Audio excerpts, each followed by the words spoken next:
Hello കൂട്ടുകാരെ, ഏതസ് കിച്ചണിലേക്ക് സ്വാഗതം. നമുക്ക് ഇന്നൊരു പുളിങ്കറി വെക്കാം. എല്ലാവരും പുളിങ്കറി വെക്കുന്നതാണ്. അപ്പോൾ ഞാൻ മേടിച്ചത് നമ്മുടെ തടിയനുണ്ടല്ലോ, ഈ തടിയൻകായും കൊച്ചിയമ്പുണ്ടല്ലോ, നമ്മുടെ ചെറുചേമ്പ്, ഈ ചേമ്പും കൊണ്ട് നമുക്കൊരു പുളിങ്കറി വെക്കാവുന്നു. ഞാൻ തൊമരിയൊന്നും ഇടുന്നില്ല, സാധാ പുളിങ്കറി പോലെ. അപ്പം ഞാൻ സ്റ്റൗ വെച്ച് കത്തിച്ച് പാത്രം വെച്ചിട്ടുണ്ട്. ഇതിലേക്ക് ഞാൻ സാധനം ഇടണേ. ഇത് ഞാൻ ഇത്രയും കഷ്ണം എടുത്തിട്ടുണ്ട്. പിന്നെ കൊച്ചിയേമ്പ്, ഇത് കൊച്ചുള്ളി, പച്ചമുളക്, പിന്നെ ആവശ്യമായി വെള്ളം ഒഴിക്കാം.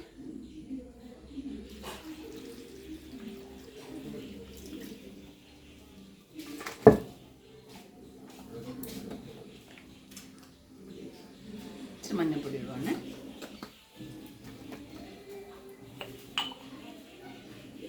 ഉപ്പ്,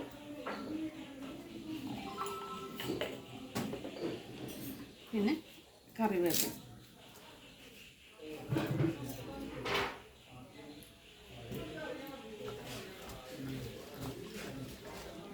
ഇന്നത്തേക്ക് ഞാൻ വേറൊരു സാധനം ഇടുന്നുണ്ട്.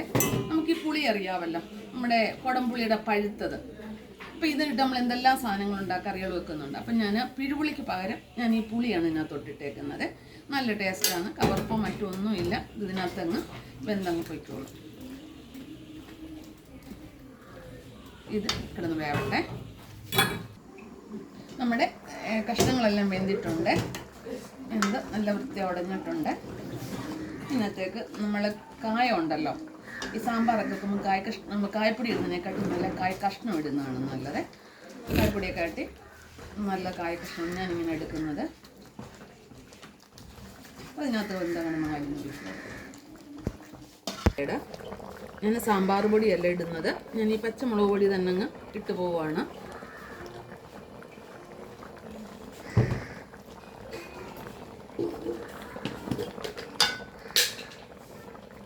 മല്ലിപ്പൊടി 2 സ്പൂൺ,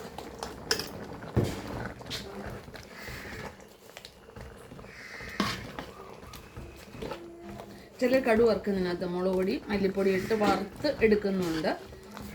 എങ്ങനെയായാലും കുഴപ്പമൊന്നുമില്ല, ഞങ്ങളിങ്ങനെയാണ് എടുക്കുന്നത്. അത് പല തരത്തിലെടുക്കാമല്ലോ.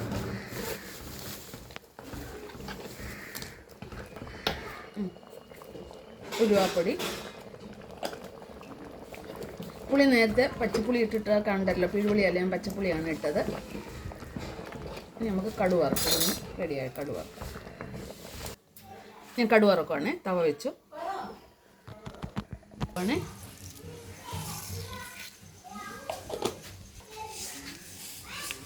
കടുകിടുവാണ്.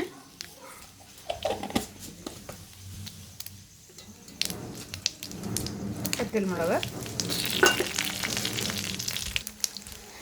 ഇച്ചിരി കറിവേപ്പില ഇവിടെ ഇടുവാണ്.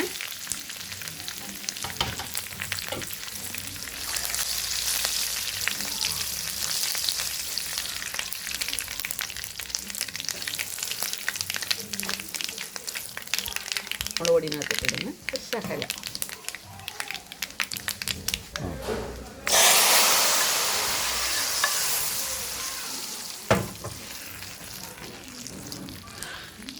നമ്മുടെ പുളിങ്കറി റെഡി ആയിട്ടുണ്ട്.